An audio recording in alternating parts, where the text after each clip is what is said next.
Welcome back to LaidOPEN Podcast. You can now register for my highly anticipated hybrid online course, Pathways to Peace, Mindful Practices for Transformative and Vibrant Living.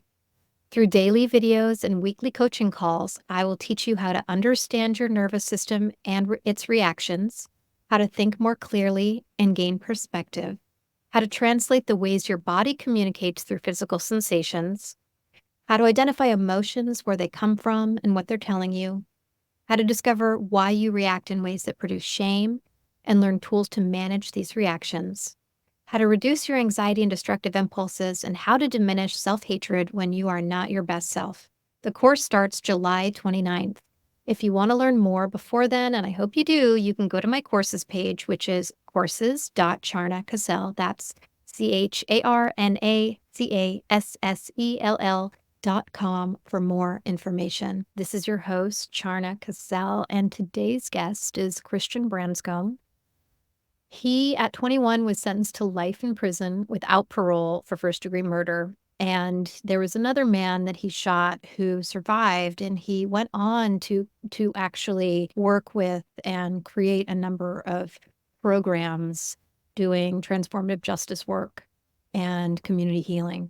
And this conversation was so satisfying. We talked for an additional hour afterwards, and I wish you could get all of that information. And I plan to have him back on because I think the work that he's doing in such a polarized time in history is really, really useful. So there are people who have PhDs, and then there are people who, through life experience, develop embodied wisdom from their practice. And one of the things that we talked about offline was how for a 5-year period of time, he'd given up his TV and didn't know how long it was going to last, but he went on a 5-year journey of meditating multiple times a day and doing a deep dive in reading.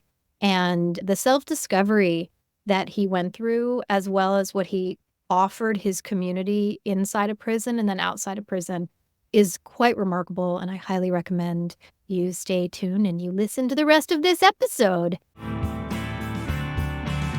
how to live embodied. Your life is about to unwind. Uncover new tools and start healing. Leave trauma and tension behind. Isn't it great, laid open?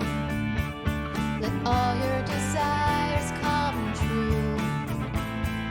How can you live laid open? Imagine yourself brand new. Imagine yourself brand new.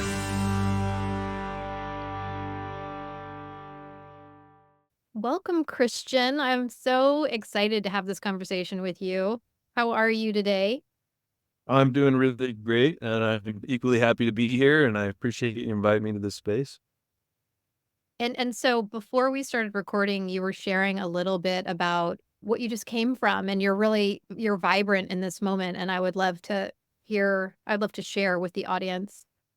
I had a close friend of mine inside that I used to mentor. I taught him how to do art, and we ended up building a men's group together probably 8 years ago. And this is, mind you, this is something that's illegal in a lot of ways, and that you can't reach out to the survivors of your crime. They have to reach out to you. A lot of them don't know how to do that or know that it's beneficial for them to do that. So it's very uncommon at this point. We built this men's group. We spent 1.5 years, almost 2 years, trying to define what it is that what it does and what's valuable to the person that survived the crime and what's necessary inside of that for the community to heal as well.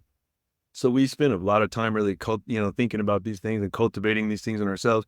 I ended up getting a commutation. He's still inside, but just today, he got a sentence reduction from 50 to life to 21 flat. And he's already, very likely he'll come home soon. But the mother of the person he killed was there today. And, and of course, people might think we come there in a stance to be arbitrary or to go against these people, but really we have a lot of compassion for them in the sense that like they feel just as powerless in the system as anybody does in this moment because they got promised retribution.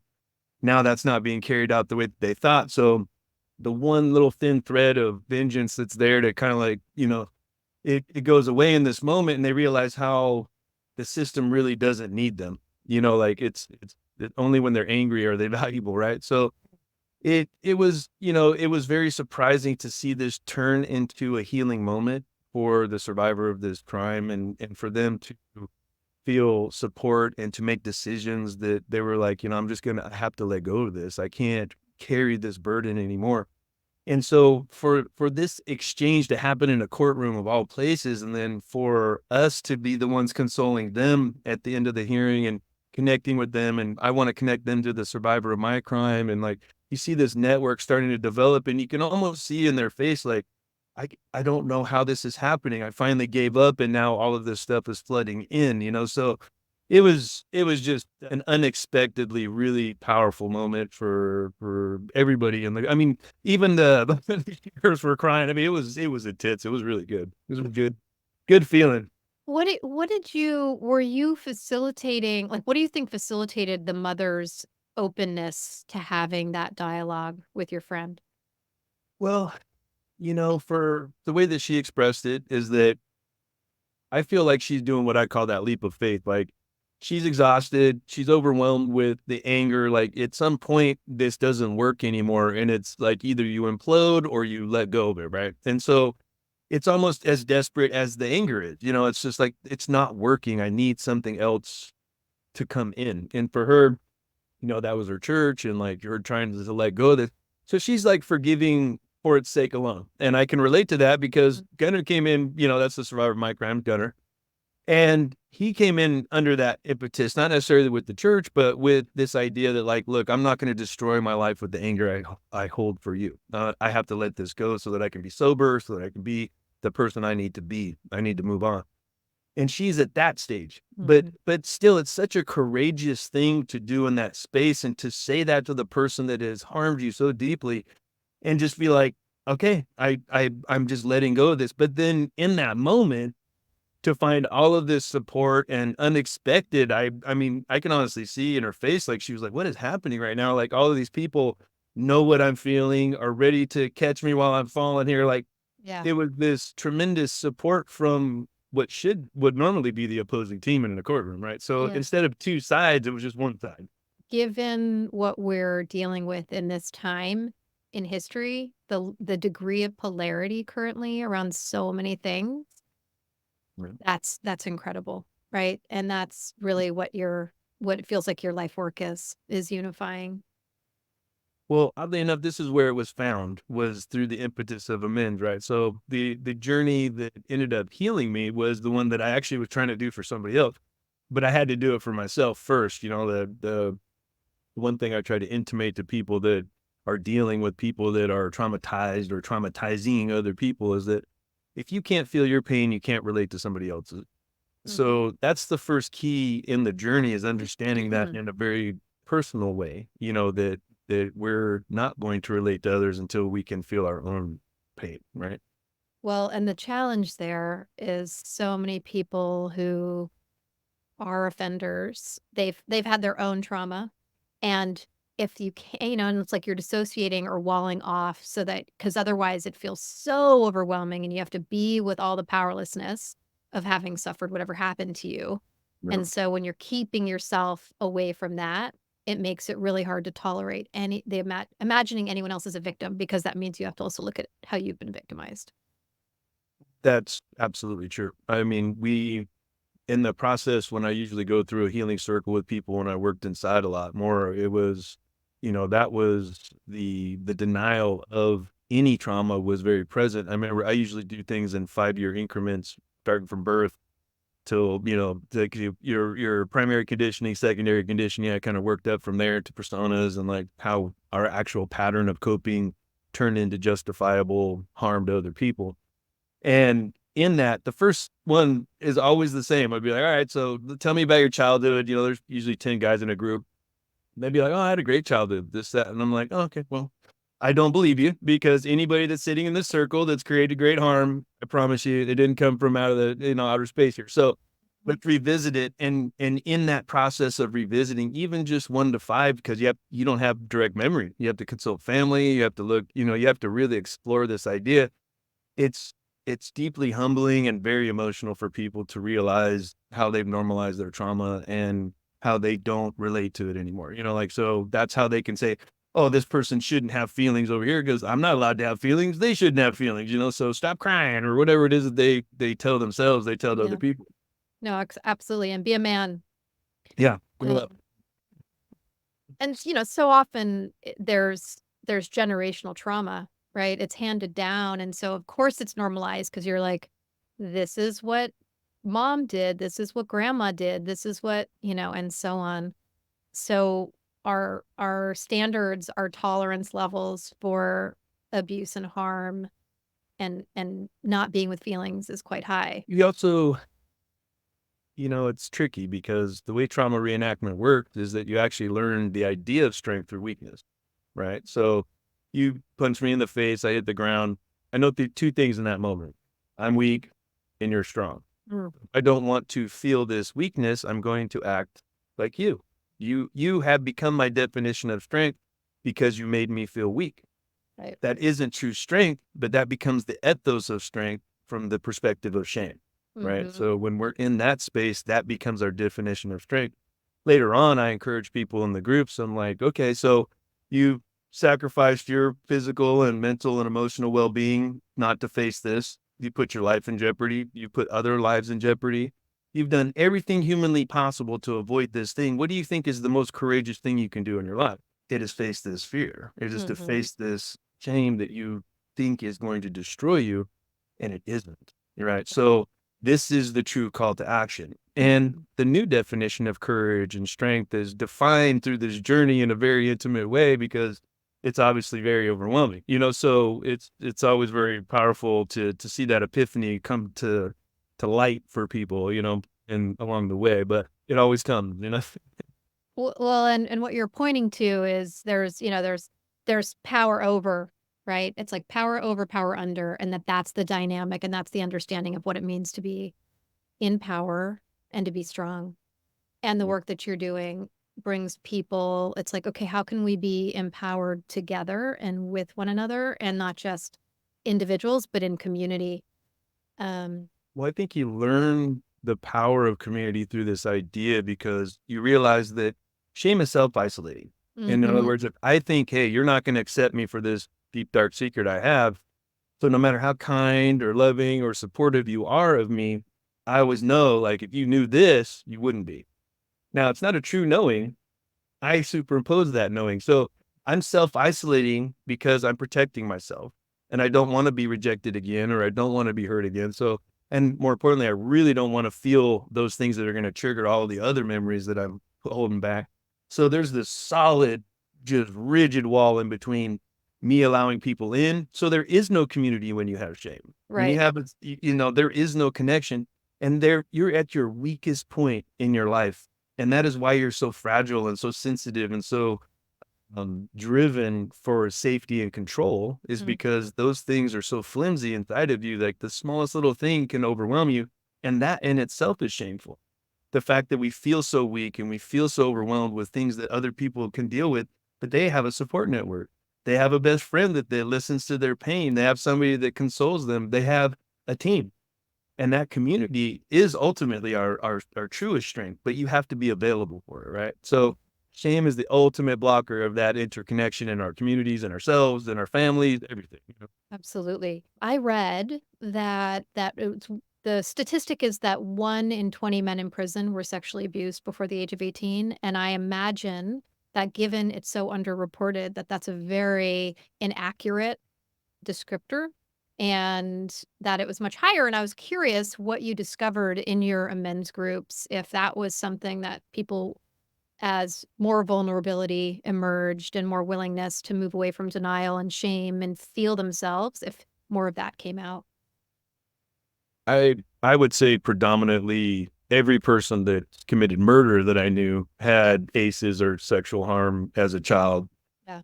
It takes an incredible amount of courage and strength to share those things, especially in a group setting. I find that one-on-one, they're much more likely to share that, especially if I've shared my sexual harm and they realize I'm not destroyed. My life is not, like I'm not falling apart over here.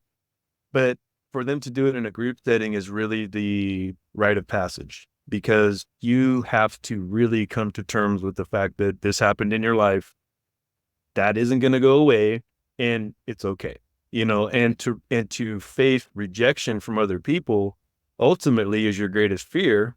When it comes to, since you're already self-isolated, you don't really feel like you could take another loss, right? So the pretense of connection is so powerful that you would rather have that than none at all, right? And so it's, yes, but I would say predominantly yes, that the majority of people, in and out of prison. I mean, there's a lot of male trauma that isn't reported or acknowledged, or, Oh, yeah. you see it later on, when, you hear all the shows coming up where they're like, oh, this priest or this scout and this, that, like, it's like, these are all regular people. Now, they didn't harm anybody else, but they were deeply impacted by it. But it's much more prevalent than I think people Oh, credit to. absolutely. I mean, so years ago, like close to 20 years ago, I was in a training and we were doing community response projects, and it was focused around ending child sexual abuse within 5 generations, an organization called Generation 5. So at the time, I went to a wedding, and I was actually accompanying a friend whose family had disowned her because she'd been sexually abused by the stepfather and hadn't seen them in anyone in 17 years. And so her family basically, besides the person getting married, all chose to not go to the wedding, to not see her. So I went there in support of her. And, you chat with the strangers, the priest, like wedding guests, and I would say what I was up to, what the work I was doing in the world was. And people were coming out to me left and right. I always tell people that if people have a real opportunity for acceptance, they'll choose it.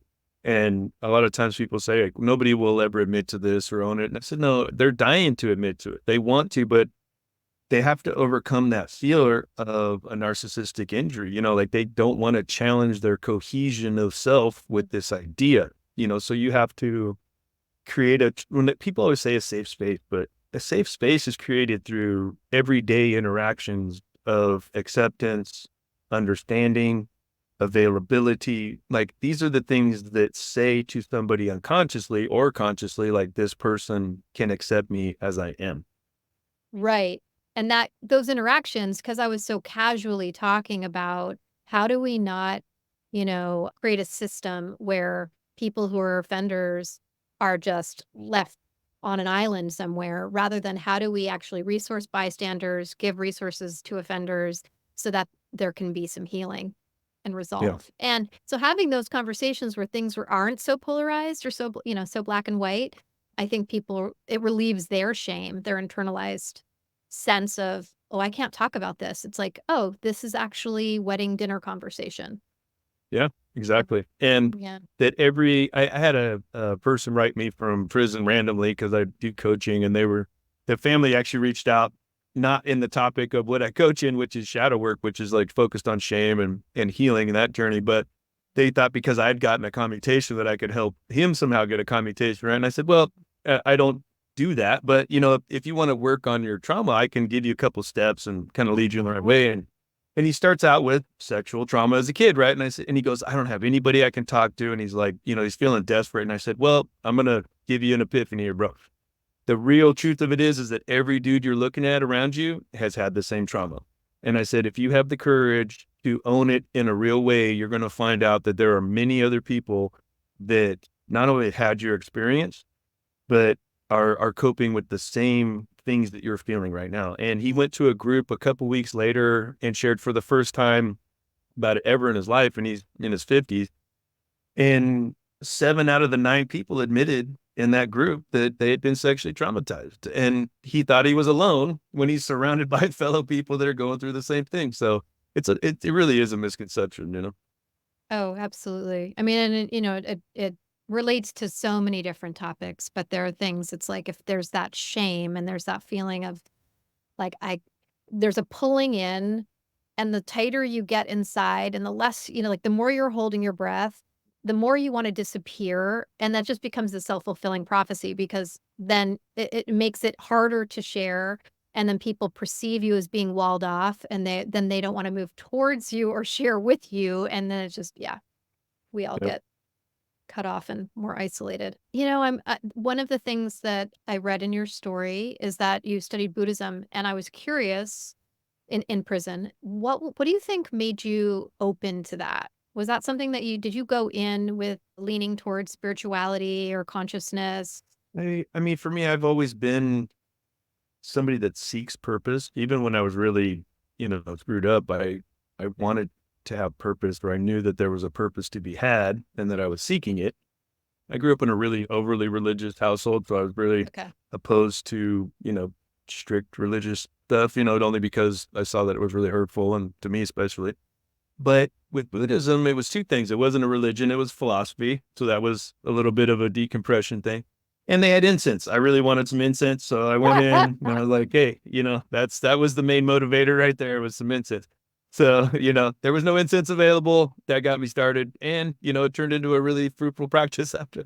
That's what's so funny. I have to share this with you. So my dad was actually in prison for a good portion of my life, and I visited him in Nevada and in Denver. He was in different prisons, and he was Buddhist before I was ever around, identified as that. But then in prison, if you say that, you get like I remember him being like, I get a little can of, shrimp or something. There was like some special food thing because of his red string that he wore, that he would get. So it's like the perks of being Buddhist in prison. Yeah. Well, I found it to be an amazing community for me because it was very integrated, and in prison, at least in California, it's very racially divided. So I went into that space, and there's every ethnicity in there, which was a new idea for me as a kid. And the tenets that this lady, the Sangha teacher that we had was a lady, and she really pushed you to challenge your limits. I remember in the very beginning, she goes, what do you think is something that is just unforgivable? Somebody cannot come back from, right? And I go, oh, I got you something right now, right? And I go, okay, I got it in my mind. And she goes, well, what is it? And I said, pedophile. I said, and here, straight across the board, totally unforgivable. They could be dead. We don't care. And she goes, okay, I want you to find a reason to have compassion for that person, right? And she says, I just want you to meditate on it. And it was kind of like a koan. Every week we'd come back and visit it, and I'd be like, Bill, I haven't figured it out yet, right? And so right for 3 months, I come in and out, and she finally goes, okay, well, let's work this out a little bit deeper. So maybe this will get you a lead on it, because I was really falling flat on it. She says, okay, so if a child came up to you and it was crying, and it had been molested by its father, what would you do with that child? I said, God, I'd sweep it up and hold it and probably kick the father's ass, like, what the hell, like, why would I, it would deeply impact me. And she says, well, why do you want to kill him 20 years later? And I was like, well, I don't know. It really kind of like stumped me at the time. And it was the beginning of me understanding that trauma is a trauma reenactment, and that everybody's included in this cycle, and that it's a lot of the times the shame that we hold isn't for the act that was committed. It's how we responded to the act, how we coped with that. Right. So, somebody might be raped and they become lascivious. They might be ashamed that they're lascivious, not that they were raped. They might be, like, we cope with things in ways that we have to survive. And honestly, the most trauma that I see is that, at least as far as shame is concerned, is how we cope with something at 8, 9, 10 years old and carry into our adulthood and never revisit, because it's the only way we know how to cope with something that we can't look at or feel again. I want you to say it again, because I think what you just said is so important. I want it to be emphasized and underlined. The part about shame, like trauma reenactment. The part that you were saying about it's the coping strategy. Yeah, it is the coping strategy. That's where we hold our deepest shame, is not in what happened to us, but how we respond to it. And like I said, a lot of times those coping mechanisms come from a very young child and they get locked into that space. And so we're oftentimes dealing with a lot of cognitive dissonance. We're saying, well, I know this is wrong, but I have this compulsion to do this. And that ends up ruling out because it's a survival function. So for the person that's coping with their shame, a lot of the time we can go to the origin of the trauma. That isn't nearly as impactful as going, how did you cope with it? Right. And really acknowledging how you coped with it and what those feelings and needs were. That's much more impactful in the healing process. Yeah. Yeah. And that core belief that so often accompanies not just child sexual abuse, but other forms of child abuse, or the stories that, because kids have these black and white thinking minds, and then trauma adds another layer of black and white thinking. And we're trying to make sense of like, why did this happen to me? Right. So there's that. Often there's the self-blame. There can also be the external blame, but this piece of like, I must be bad in some way.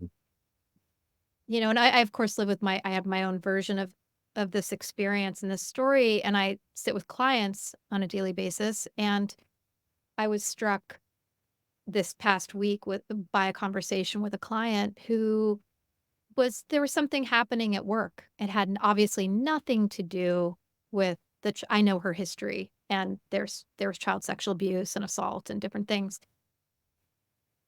And anytime we're faced with powerlessness in present time, there's a wash of like the moment where you've been the most powerless, like all the feelings and beliefs that you have about yourself that were a way, again, even the thinking is a way to cope with that situation, right? If I just tell myself I'm bad, I'll feel like I have a little control and I can make sense of what happened to me, right? Yeah.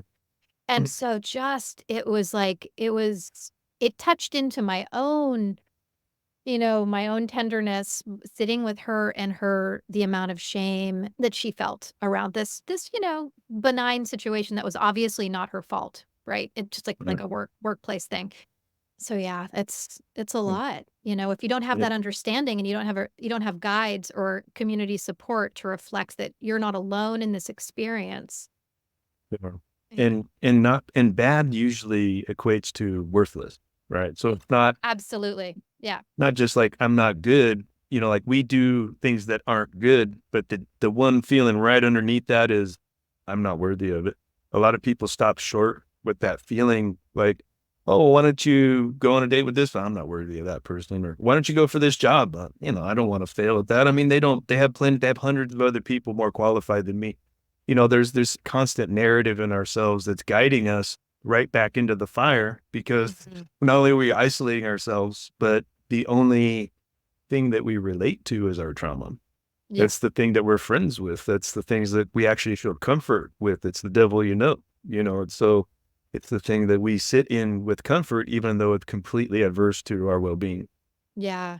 And you see much of, I'm imagining, there's a mix, but when you were working with people doing amends work, why did this even when there are people who've offended in extreme ways, like, in violent ways, why did this happen to me story? Like moving from a victim story to being more empowered and taking accountability. It's a subtle shift in the psychology of both people because a lot of times the trauma is so personalized when you pass it on that it's almost identical to what was done, right? So like it mirrors it so closely because it is this pathogen, a social pathogen, if you will. It has to carry out in this pattern and you can almost trace it back like a lineage. And a lot of times what we're really trying to do is break that foothold inside of us to where we can really see it outside of our ownership, like where we're projecting this happening into our lives and trying to manifest it in this strange way because we don't know anything else. We haven't allowed ourselves a new experience or something that gives us a different feeling or a different context for the information coming in. And I know that a lot of the work that you do and that you care deeply about is about self-responsibility and taking accountability, right? Like, what allowed this scene to unfold this morning in the courtroom. What do you think? I mean, you if you want to share a personal anecdote, you can do that. But to make it more concrete for people, it's like, what do you think needs to be in place for that shift to occur? Like, what are Well, some steps? it's every person's key is different. And I guess that's Course. the joy of coaching people is like being curious and knowing they actually have the answers and getting them into a space to where they're asking the right questions and getting their own answers type thing, because I think we naturally avoid the things that unlock that for us, because unlocking it means we get to feel it. I think that overall the biggest contribution that I've seen to people being willing to transform is being candid. When I go into a group, when I share my sexual abuse as a child, or Yeah. I share the ugliness of the feelings that I had and what I did with these things and how overwhelmed I was, even later into my 30s, just not, how I developed this thinking and how I justified the harm that I caused, what those things did, like for Yeah. people to, it's the just being really transparent about the journey of healing, I think gives people a lot more courage or opportunities to see that, first of all, the potential is there for transformation, but it also allows them the permission to feel what they're feeling. Because if you go, oh, I really actually took joy in this person's pain. Okay, it was Schadenfreude. Like you're a bad person. But if I say, you know what, some people, when they're feeling this way, they take joy in somebody else's pain and they go, oh, so I'm not alone in this. Okay, so now you're one step closer to me, right? Okay, well, I also noticed that when I did this, I was actually doing that. And they're like, oh shit, that's me too. All right. So, and you keep inching them towards that line. And all of a sudden there's a moment of accountability, even if it's small. It says, maybe I contributed to this. Mm. Maybe that I need to look no further than right where I'm sitting. Here it Mhm. is. This is what I need to cope with is me. Yeah. And that's that's the epiphany for me when I get them into that space where they're actually sitting in the seat with me, because trauma is very interesting in the sense that I can see trauma a million miles away because you're just not present. Either you're in a past moment or you're thinking to a future moment, but you're never in this moment.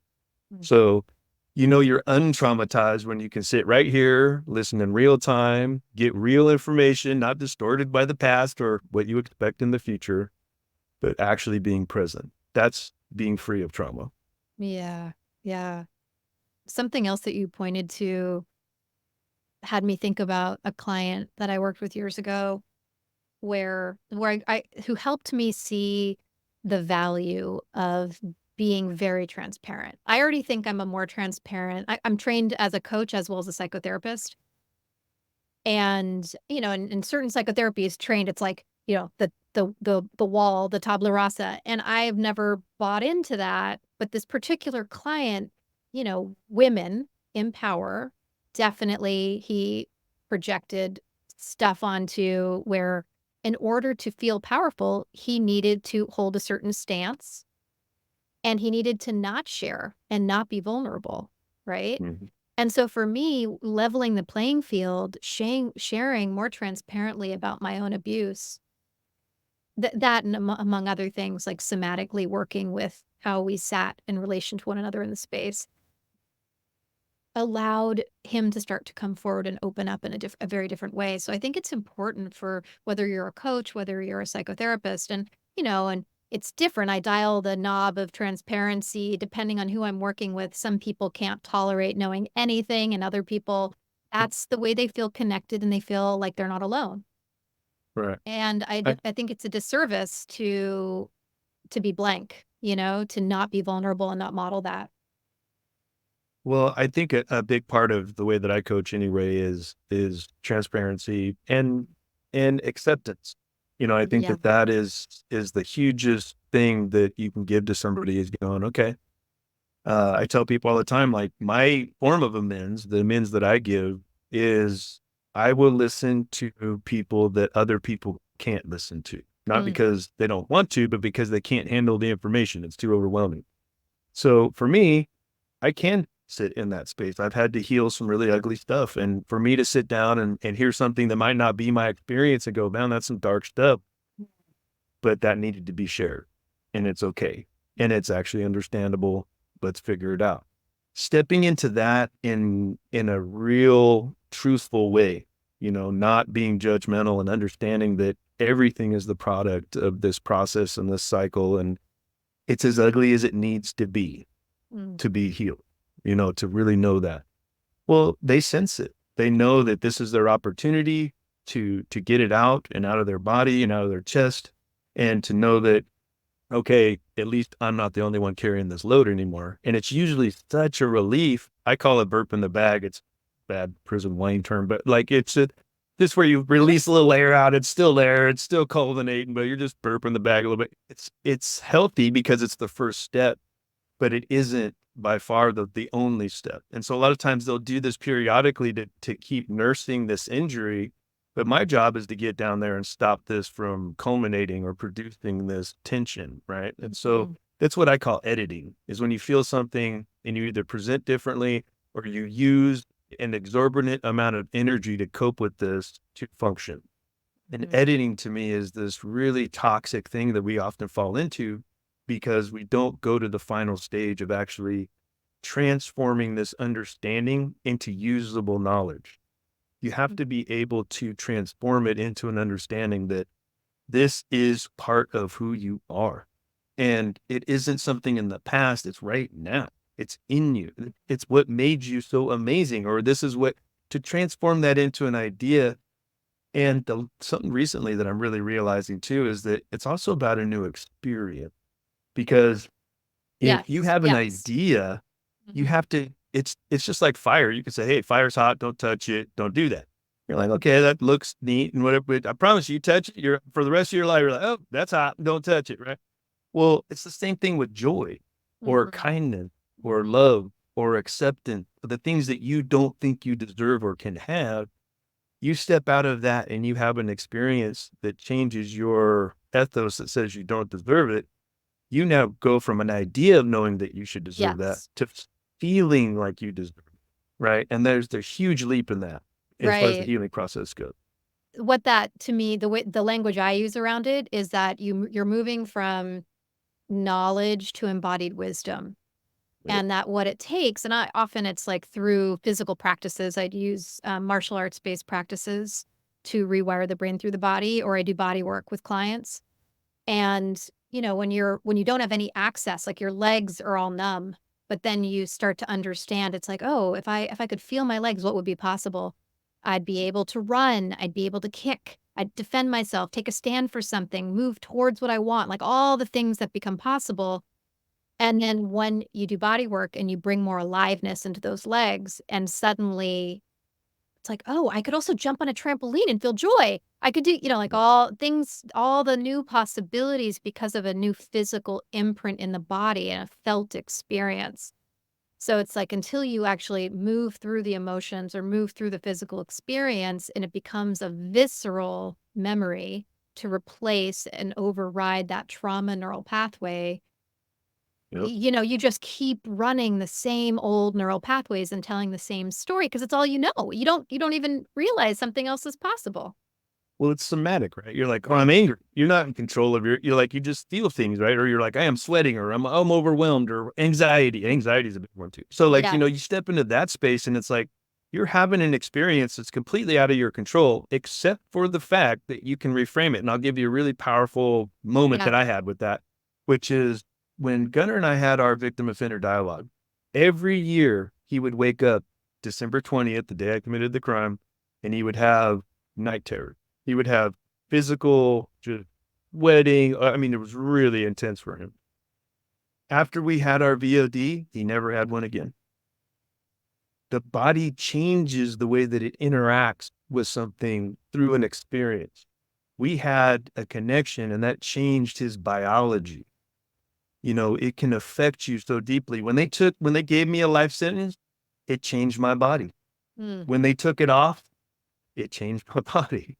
An idea can rule your body. It is a very powerful thing to have something like that ingrained in your subconscious or in your deepest thoughts.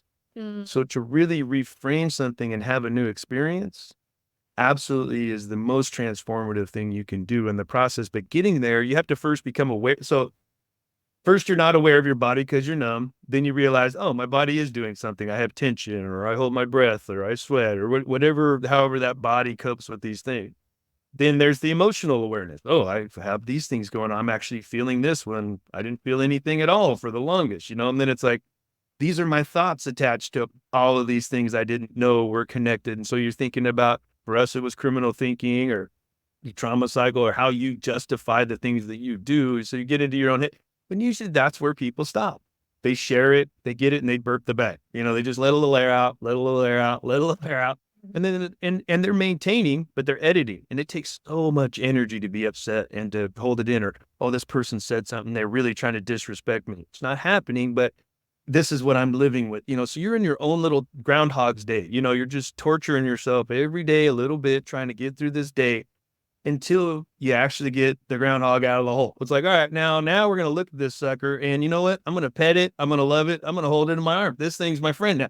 Now there's no more Groundhog Day. Yeah. This is part of you, and now I have a new experience relating to this idea. Yeah. And that last piece of like the groundhog, I'm picturing, 20 years ago, I had disdain. I couldn't tolerate the whole like, hold the stuffed animal and pretend it's a little part of you. I was like, "Ah."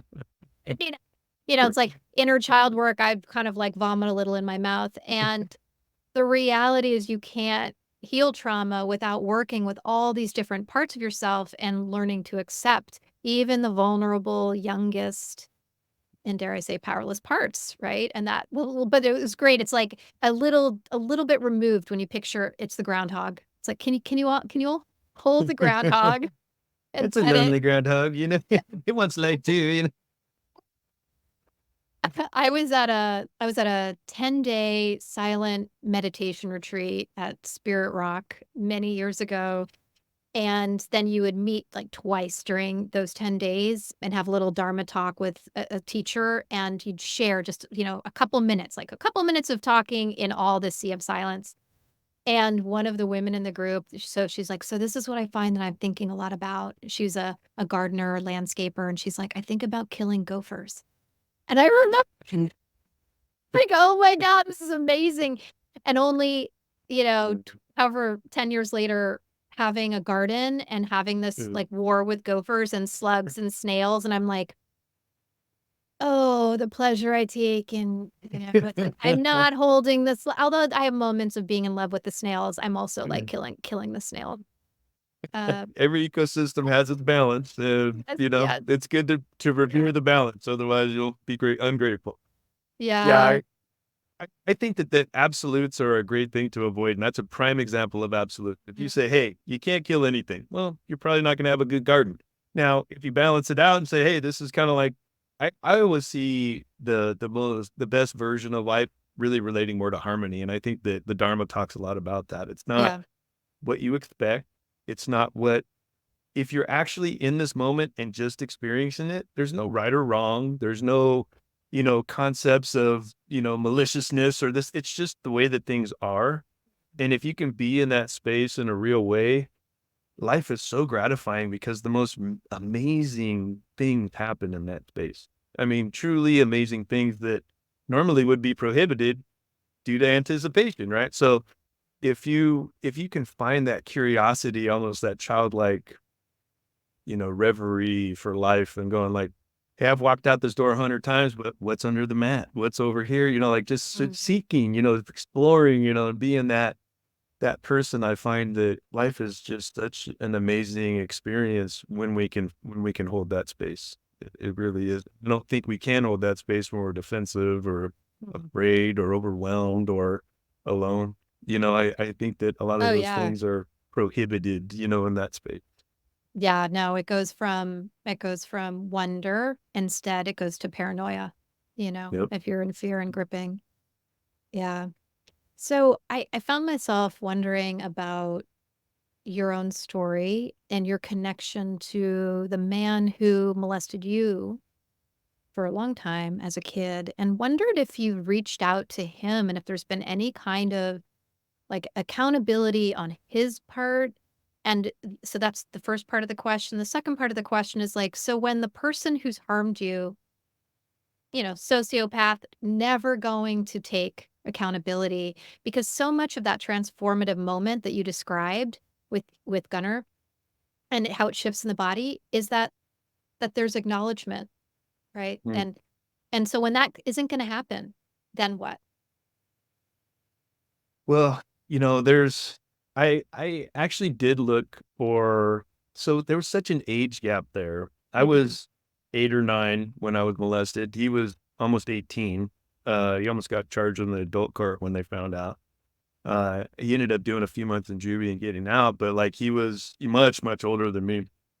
And I carried that terror of him long before I realized he was gone. I mean, he had moved away or wherever he slopped Mhm. off to, but like he was living at his parents' house and doing all this stuff. And it was clear with his parents that they already knew that this was something that had happened. I would be willing to do that. I don't feel like it has been necessary for me in my healing process, but out of pure curiosity, I would probably just do it just to see what popped up, because Yeah. if it entered my path, definitely jump on it. Like anything that comes into my path, I take it as a wink from the universe, like it's time, let's do this, so I take it as a challenge, whether it's uncomfortable or not. But Yeah. I would be willing for that. And I would be surprised if he was alive just because he was just so hurt as a child, to be the person he was when I met him and to be where he was at. He must have been severely traumatized by his father or somebody in the household because he was just too cultivated and refined in his approach, at that age to be doing it, So, looking back, I kind of hold sympathy for the dude in a weird way. Like he must have really suffered a lot to be the person he was, And so, Mm. um, and to the second half of the question that you're talking about, I find that when you really see what trauma reenactment is, what you've inherited, what you did with it, just as I do right now, I project it back and go, oh, so this is where it came from, or this is where, I might not have molested children, but I was sexually active at a very young age. I did things that were very inappropriate for somebody my, and so I look at that and I go, I wasn't intentionally hurting anybody, but I'm still bringing a sexual element to people my own age that don't know what sex is. Mhm. I'm passing this trauma on. I had misconceptions about what was acceptable or unacceptable or what was good for me or bad for me, or like Yeah. there was all of these things that I did in that space. When I had to really own that and go like, this is how I cope with my sexual trauma, as I became sexualized. I saw everything as Mhm. sexual acceptance. Like this was me being a suitable, lover or somebody. Like that was what I thought love was. Like up to that point, I'd only been neglected my whole life. Mm. I'd never really been loved. And at that age, that was the first time I felt acceptance, and that was through being sexualized. Yeah. So for me, I came to a point where I'm like, oh, this is what acceptance or love is sex, right? Yeah. So for me, that was a huge misconception, and obviously divorced any real meaningful connections in my life, but definitely got me into some trippy circles and things going on, but it led me down a path that wasn't healthy for me, that's for sure. Mhm. But to heal from it, what I needed to do was accept it and understand that cycle. And at some point, compassion entered into it. And that's when I know when I'm working with somebody, if they actually are doing the deep dive, as I call it, or doing the heavy lifting, because natural fruits come from it. The desire to Yes. give, compassion, like these humanize this part of us that's really our best self starts to spring up every once in a while. And it's like it's so glaringly obvious when it happens with somebody that's trapped, because never once will you hear somebody that's ashamed of themselves say, I messed up. It's always somebody else's fault. Oh, they did this, because somebody that feels insecure and weak, they feel like they're reacting to something when nothing is being done to them. They're just very insecure. So there's this huge misconception in their thought process that this person is intentionally hurting me and I'm responding, versus I'm just really insecure and I attack somebody for no reason. Mhm. Right. So there's this awareness that happens in the healing process where you go like, oh, this has really been me most of the time. Like this is actually me. And in taking that responsibility, you feel extreme regret and for the things you've done to people and realize that they were undeserving. And in that process, you realize like this person did this to me under the same context. They had just as much control over this trauma cycle as I did. Took me up till my mid-30s to really start coping and changing and being a different person. Well, this person was, wasn't even 18 when he hurt me, so like to get into that space, forgiveness, compassion, these are the things that help me cope with it. And that's happened despite talking to him. Now, where I had to talk to him and he had some type of insights that I was unaware of, or like, where did it come from in your life? The things that I gave to Gunnar is what I would want from him. And to be honest with you, that's how I gauged what I knew Gunnar would need. I go, what would it take for me to forgive this man? What would it take for me to go, okay, I accept what you did? And I held myself to my own standard. And then I did that for Gunnar. So that was actually how I measured what was necessary, was through my own trauma. I'm picturing people listening to this episode, and I'm just really moved. And I think that what you're doing is is remarkable and is such a gift. And I'd wish this for everybody who's, been hurt by somebody, and like the whole scale of hurt. So it's just, thank you. I just wanted to pause and say that. I'm just really touched right now. I appreciate you creating spaces like this where we can talk candidly and really inviting a narrative like this. I think that a lot of people are afraid to hold this kind of space, and it's something that when we really feel it, it's just such a, kind of like that lady today I watched in court. She was so overwhelmed making this leap of faith. I mean, like truly overwhelmed, but it was a survival function. It was done. There was nothing left in the anger phase. So if you got 5 stages of coping, anger was done, but that took 15 years. That's criminal. That's criminal to me. And before she even got there, I was talking to my buddy's dad, and I go, I feel so bad for this lady that has to come and feel like her pain isn't valued by the system because they're not willing to punish anymore. And I said, that's a fault of the system and us. She should know that we care. And more importantly, that there is a way out of this. Yeah. There is a journey that can be taken that you're never going to not have the loss, but it transforms the loss into all of these amazing things that would never happen otherwise, ever, And so people can't imagine what that looks like until they see Gunnar and I stay at his house. I mean, it is people that find out that I was the one that tried to kill him at 19. They're like, what? Cause like, we are just like the thickest of friends. Like, I mean, we love each other. I mean, I absolutely love that, brother. And he loves me. It's just this weird connection, that develops because you're always going to be connected to the person that harms you. Is it going to be a good connection or is it going to be a bad connection? That's what you need to resolve inside of yourself. Right. And what kind of connection you're going to have, because it's not going away. And a lot of people don't get the opportunity to change that connection with the actual person, right? So many people, it's like you just have to be, I've done decades of forgiveness prayers, right? And then there's these layers you just keep excavating. It's like, oh, okay, here's the next cycle of healing, the next cycle of forgiving, the next cycle of rage, the next this emotion that I didn't fully feel. Coming back to one of the things that you were talking about, it's the development of compassion, right? And I think that I primarily work with people who've had the experience of sexual assault in different ways, or sexual trauma in different ways.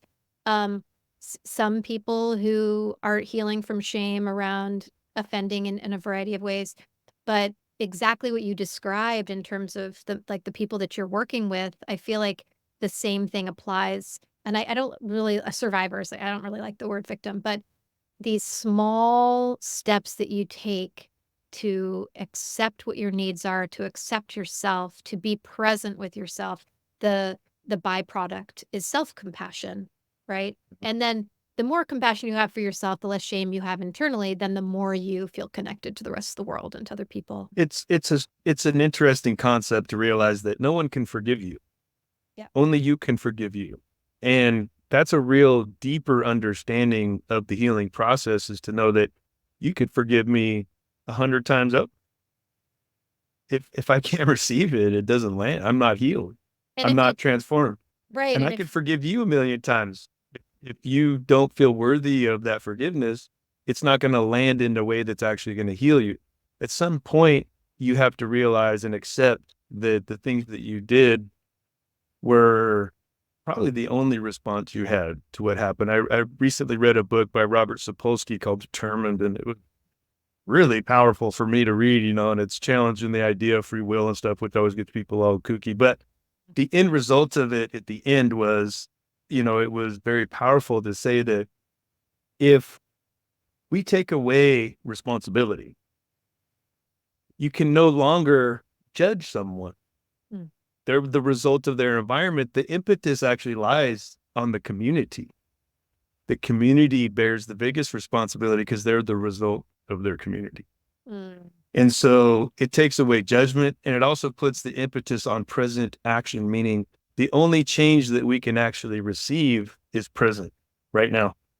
And whatever block we put in the road is now on the road. But if we don't ever put it on the road, it doesn't exist. So if we keep that cycle going and never introduce something new, nothing changes. Right. So it's this really powerful idea. At any rate, I really get, that's a whole different subject, but I really love it. You may have to come back and we can have that conversation. But just one other thing about that, it's there's these trauma cycles. They can either be external or they're internal. And if we keep going into a place of not making a choice to go in a different direction for ourselves, to not interrupt the story, to not allow ourselves to be free of the shame by actually learning new tools, then we're self-perpetrating, we're just perpetuating it internally. So in the context that I was just sharing with that determined idea, so it's the same idea, but just a little different. So say that it's not a choice, it's an opportunity. So anybody in a real opportunity to share it and get rid of it will do so. Mm-hmm. In a non-real opportunity, they won't. So your job, or my job in the moment, is to introduce the opportunity. Yeah. Because they're going to take it. They can't not take it because it's the only result that's necessary, right? So they're calling for it, it will manifest. So, it's really this idea that, when we take that idea of culpability out of it, say like, there's no other way that you could have responded to this than what you knew. We are the product of what we know and have experienced, and we play those things out from a child. I look at an 8-year-old and I go, I built the ethos of my life off of that child's thinking. It's absolutely remarkable that I'm still alive, or that I coped and I lived. And it's something to take wonder in, and to go, that child somehow knew how to navigate those ugly things that you were experiencing. You should revere that child. You should have, deep respect for that. Now, did it guide you the right way? No, but how could an 8-year-old child do anything else? Right. So it's like this, I don't know. It's weird what seeps in afterward. You realize like, wow, this kid survived all of this, but it's amazing that any of it existed. Right. Like, so I don't know. There's a lot of layers to it. Oh, so many. I'm thinking about my meditation this morning, and what came up there was like just even in utero and birth trauma, right? Just like going all the way back there, and what that little being, that little premature baby fetus did to cope. And it set up a certain pattern and certain strategy and story about weakness and story about survival. And so I was holding that tiny little being this morning, and being grateful for the strategies that part of me chose, that, that there's physical fallout as a result of that, the way those belief systems and patterns then affect your physical health, right? Definitely. And one thing that it also takes, besides judgment, is it also takes away the idea that it takes away ego. Because if you're the result of your environment, you didn't do it. You're not up here and somebody's down there. That person would be you if they had your life. So like there's this way that really I call it being humble or full of integrity, or everybody has different terms for it. I guess in Yeah. Buddhism it would just be enlightenment, but it's just this idea that we're all so interconnected when we're available for it. Even when we're not, we're still interconnected. It's just that we're transmitting pain versus interconnection. And the loss of it is so palpable that we always want, if you've ever tasted it, you always want more of it. And it's what we're built to be, and what we are is a sense of interconnection. So, when I look at people and their healing process, and I watch their lives completely change just because they're available.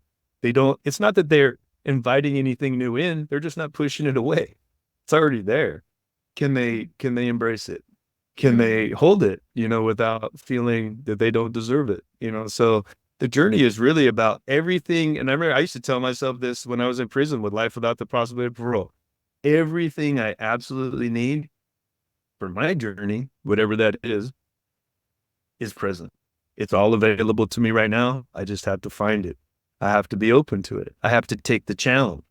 Like things would hit my chest, or I'd be like, I have no idea why I feel like I should do this, but I'm going to do it, and have a new experience, and that leads to just the most surreal responses in our lives. What it sounds like, because you didn't say this directly, but what it sounds like is you're listening to, there's some somatic wisdom that's arising in you. Your body wants to move in a particular way. Some observer can think, oh my God, I'm crazy right now. Like, what am I doing? But another part of you knows this is what you need to do to move that energy that's bound in your system out. Is that kind of what you were pointing to? It's absolutely that. I through my studies of psychology and my own personal experiments, I've realized that the collective unconscious, or the unconscious mind, is so vast and seemingly abstract to our conscious reasoning because it's polarized, right? The unconscious mind isn't polarized, and it is, I think, more in tune with the flow of the universe, or the way that things are actually transpiring, and it is intimately connected. And I look at it and I say, if I'm listening to that, it's not always going to make sense to me, but it's always guiding me in the right direction. So I follow it whether it makes sense or not, because I know that it has my purpose in store. So, and I mean, miraculous things have been, I mean, when I say miraculous, I mean time and time again. It's just like, It's so ridiculous how much comes from that space, so it's not so much a belief as a knowing now. I just go, yep, that's my journey. And I encourage other people to explore it and see what they find.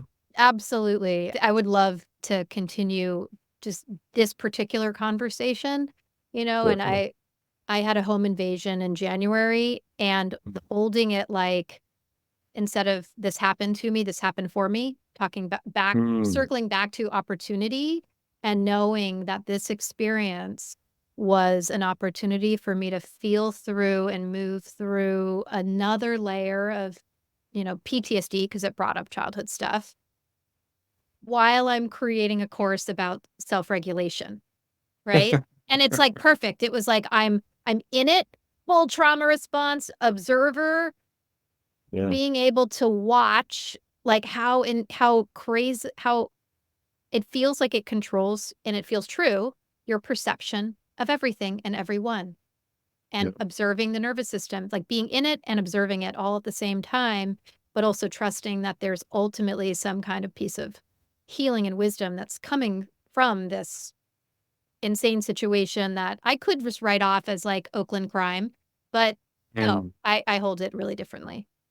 Yeah, that's a powerful way to become empowered, and to develop resilience, and to do all of the things that I think we all admire and respect in people, is that ability to transform things that are meant to destroy us into things that give us purpose, well-being, and meaning, right? And it is always a challenge. It's to me, when something is off-putting to me, it gets my full attention because I'm not off-put very often. And to me, that's the next call to action, because that's the only thing that could prevent me from being in that place of peace and well-being. So I look at it and I go, but through pure curiosity, much as you were just describing really well, is like, I'm feeling this. This isn't me. This is my experience, but this isn't me. What do I see in this? Feel it, experience it, get it in my body, get it in my mind. Because if you can see it, you can transform it. If you can feel it, you can transform it. But if you don't do those things, you're just going to live with it however it is set, right? And so that ability to have the courage to look, to experience, and to rely upon the resources we've created, community, conversations like this, being inspired by what's happening in our lives, our past, just saying like, we've been through a lot. We can be through a lot more, and it only gets better, right? It only gets better.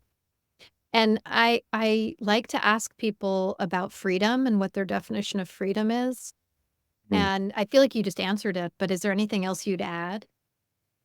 I would say that to me is freedom. To me, freedom is interconnection. It's that idea that we're the most free when we have the ability to let go of our expectations and really have the experience that's happening at any given time. And I would say those moments are the most liberating, the most refreshing, the most, inspiring moments of our lives of when we're at that. Thank you so much. I've really enjoyed this conversation. I feel like we could keep Me going. too. I know we could go on for hours. I could tell we could talk for hours, whether we're on this or not, but I'm really open to talking privately or on here. I love this space. And oh my I God. appreciate you. I absolutely. So anything else, like how can people find you? Because I could already imagine, people that I would refer to work with you. If people want to know more and want to work with you, how can they do that? Well, I have a website. It's just barebonescoaching.com, or you can look up my name, christianbranscombe.com. Both of them lead you to the same site.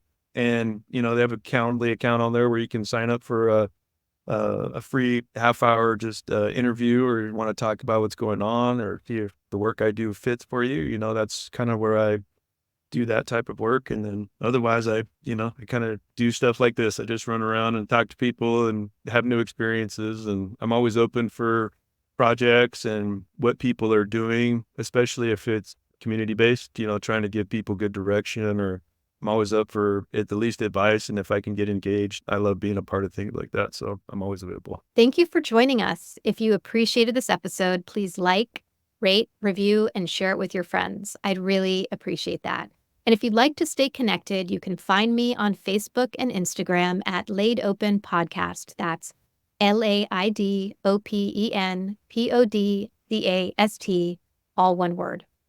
As well as if you go to charnacassell.com, you can join my newsletter where you can get information about upcoming courses, as well as discounts and resources that I share in my newsletter. And if you go to passionatelife.org, you can get more information about my private practice and the kind of work that I do. This has been LaidOPEN Podcast with your host, Charna Cassell.